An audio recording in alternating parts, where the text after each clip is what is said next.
दोस्तों, आज हम एक सब्जेक्ट की शुरुआत करने जा रहे हैं, साइंस। हमने देखा कि चीजें कैसे होती हैं, क्यों होती है, इन सब का जवाब है साइंस। लेकिन इन चीजों को जानने से पहले हम साइंस के बारे में जानेंगे कि साइंस है क्या। बादल कैसे गरजते हैं, कोई चीज ऊपर फेंकते हैं तो वो नीचे क्यों आती है, इन सब चीजों के बारे में जानने की आज हम शुरुआत करेंगे। सबसे पहले हम इस शब्द साइंस के बारे में जानेंगे। साइंस साइंस लैटिन भाषा के एक शब्द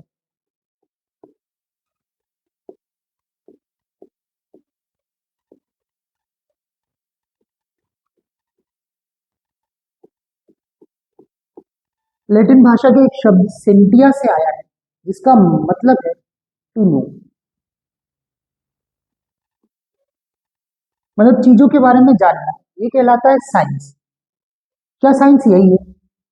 नहीं, साइंस यहां तक सीमित नहीं है। साइंस हमारी उन सारी प्रश्नों का जवाब है। Why, what and how. कोई चीज क्यों होती है, कैसे होती है, इन सब सारे प्रश्नों का जवाब हमें साइंस में मिलेगा।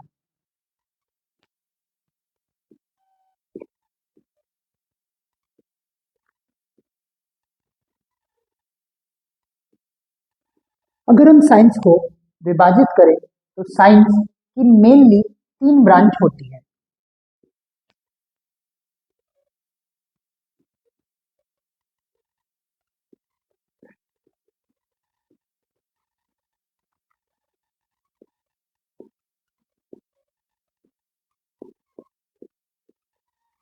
Physics,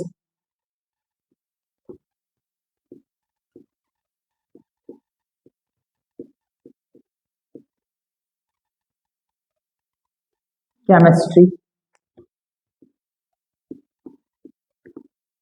and biology.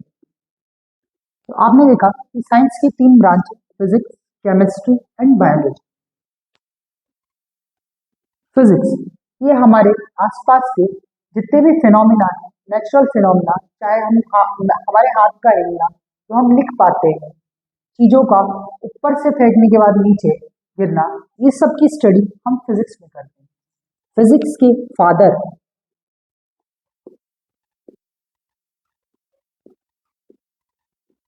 Sir Isaac Newton को कहा जाता है। आपने कहीं ना कहीं इनका नाम सुना होगा, सर आइजैक न्यूटन का। सर आइजैक न्यूटन वही व्यक्ति थे जिनके जिन्होंने ग्रेविटी मतलब गुरुत्वाकर्षण का खोज की थी। केमिस्ट्री इसमें हम मैटर के बारे में स्टडी करते हैं। द्रव्य क्या होता है, मैटर। मैटर के बारे में और इससे रिलेटेड फिनोमिना के बारे में स्टडी करते हैं। इसके भी फादर हैं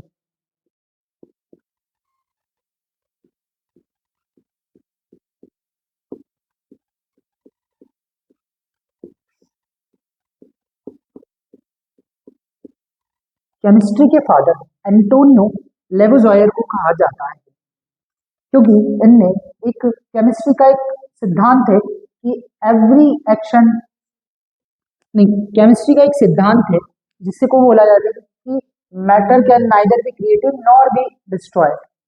तो ये energy can neither be created nor be destroyed, ये सिद्धांत देने वाले व्यक्ति एंटोनियो लोविच है। इसीलिए इन्हें केमिस्ट्री का फादर कहा जाता है। वहीं हम बायोलॉजी की बात करें, इनके जनक हम एरिस्टोटल को कहते हैं। ये एरिस्टोटल वही है जिनको हम हिंदी में अरस्तु कहते हैं, और ये अलेक्जेंडर के टीचर थे। अलेक्जेंडर के टीचर थे।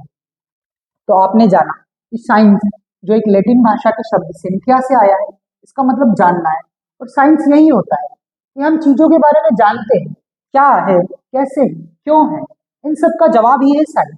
लेकिन इसके लिए आपको प्रश्न प्रश्न करना पड़ेगा। प्रश्न, बहुत सारे प्रश्नों से आपको साइंस का जवाब मिलेगा और साइंस के बारे में जानने को मिलेगा, चीजों के बारे में जानने को मिलेगा।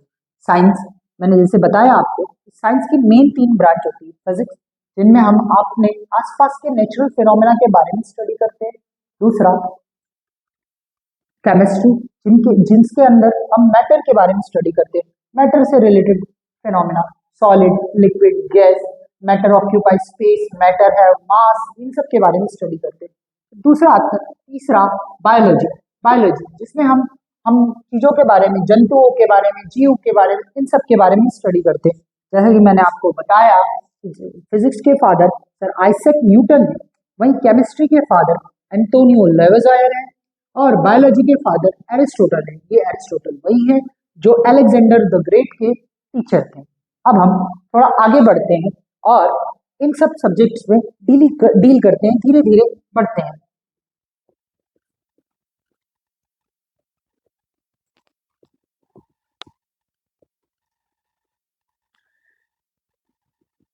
सबसे पहला सब्जेक्ट जो आज मैं आपको लेके चलूंगा, जिसके बारे में हम जानेंगे, वो है बायोलॉजी।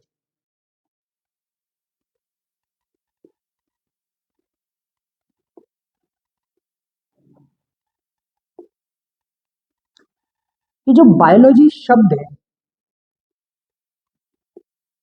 ये बायोलॉजी जो टर्म है, ये देने वाले 2 व्यक्ति थे, जिनका नाम था लैमार्क और ट्रेवेनियस, और उन्होंने 1802 में ये जो बायोलॉजी टर्म है,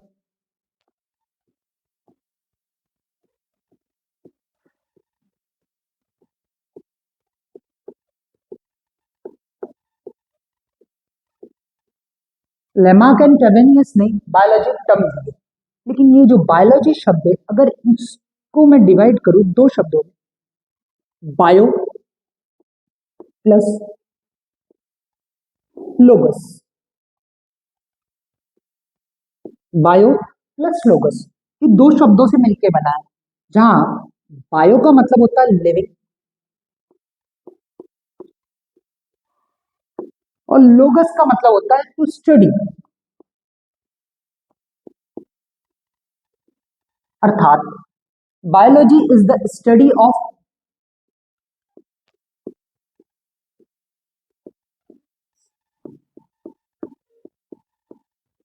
living बिंग्स। Biology is the study of living बिंग्स। Biology is the study of living बिंग्स। हमने अभी तक देखा कि जो बायोलॉजी टर्म है, वो 1802 में लेमार्क एंड ट्रेवेनियस नाम के 2 व्यक्तियों ने दिया था। बायोलॉजी 2 शब्दों से मिलकर बना है, बायो प्लस लोगस। बायो का मतलब होता है लिविंग एंड लोगस का मतलब होता है टू स्टडी। इससे हमें इस वर्ड से ही इसकी डेफिनेशन पता करती है, या हम क्या पढ़ेंगे बायोलॉजी में, इसके बारे में ये वर्ड बताते हैं। हम इसमें पढ़ेंगे स्टडी ऑफ लिविंग बिंग्स, लिविंग बिंग्स के बारे में पढ़ेंगे। लेकिन सबसे पहले तो ये जानना जरूरी है कि लिविंग बिंग्स क्या होते हैं, हम किसी चीज को लिविंग क्यों कहते हैं और नॉन लिविंग कैसे कहते हैं। ये कुछ कैरेक्टरिस्टिक्स है, इसके जरिए हम डिसाइड करते हैं कि कोई भी चीज लिविंग है कि नॉन लिविंग है।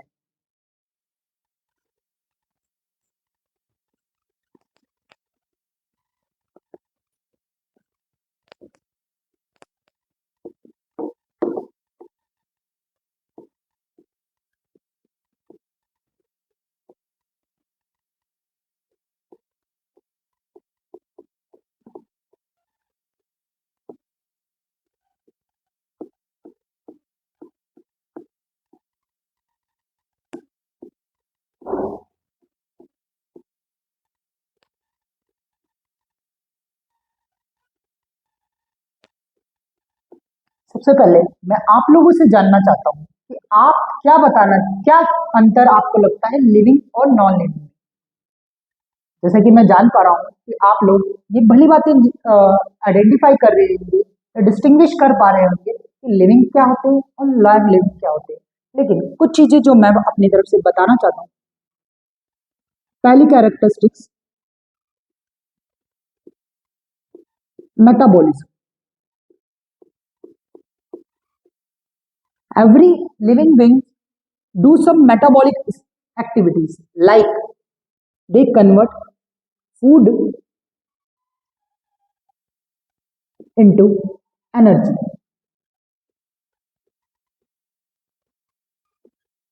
जैसे कि हम जानते हैं कि हम लिविंग बींग्स को काम करने के लिए एनर्जी चाहिए, एनर्जी के लिए हम खाना खाते हैं, और वही एनर्जी हमारी बॉडी में जाके वही फूड हमारी बॉडी में जाके एनर्जी के फॉर्म में कन्वर्ट होता है, और यही एक्टिविटी हमारी मेटाबॉलिक एक्टिविटी होती है।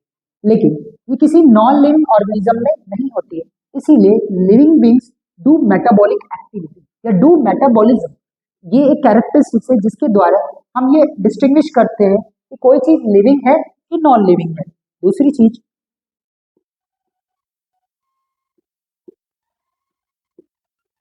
रिप्रोडक्शन। रिप्रोडक्शन जैसे कि आप जानते हैं कि अपने जैसे ऑफस्प्रिंग को प्रोड्यूस करना, ये कैपेबिलिटी किसके पास होती है? लिविंग। आप कल रात में, जैसे कि मैं जानता हूँ ये डस्टर है, मैं ये कल रात में रखूंगा तो दो डस्टर नहीं हो जाएंगे, लेकिन लिविंग बींग ये प्रोसेस परफॉर्म कर सकते हैं।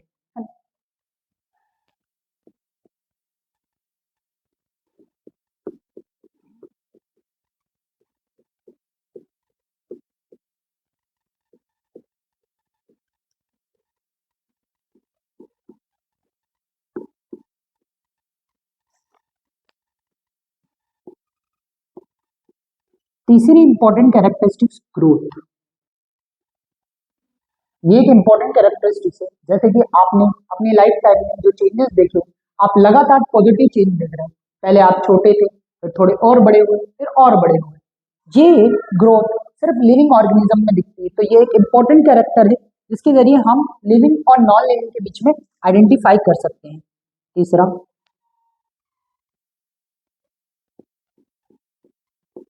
एवोल्यूशन।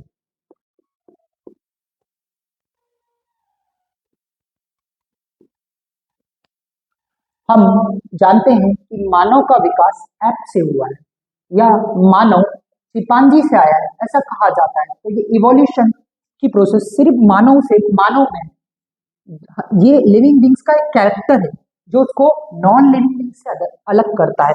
और तीसरा, कुछ एक्टिविटी जैसे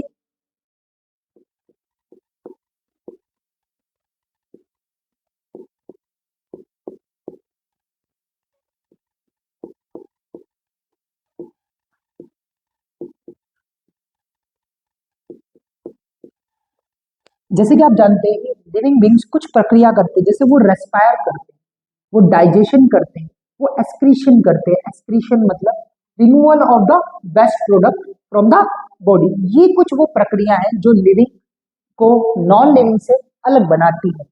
जहां तक हमने देखा, हमने कैरेक्टरिस्टिक्स देखा नॉन लिविंग और लिविंग के बारे में पढ़ा। Metabolism, reproduction, growth, evolution, respire, digestion, excretion, ये सब कैरेक्टरिस्टिक्स हमने लिविंग के बारे में देखा। तो हम कल इसके बारे में आगे और सेल के बारे में पढ़ेंगे। कल से हम सेल की शुरुआत करेंगे, तो मैं चाहता हूँ कि आप सब लोग प्रेजेंट रहेंगे। Thank you.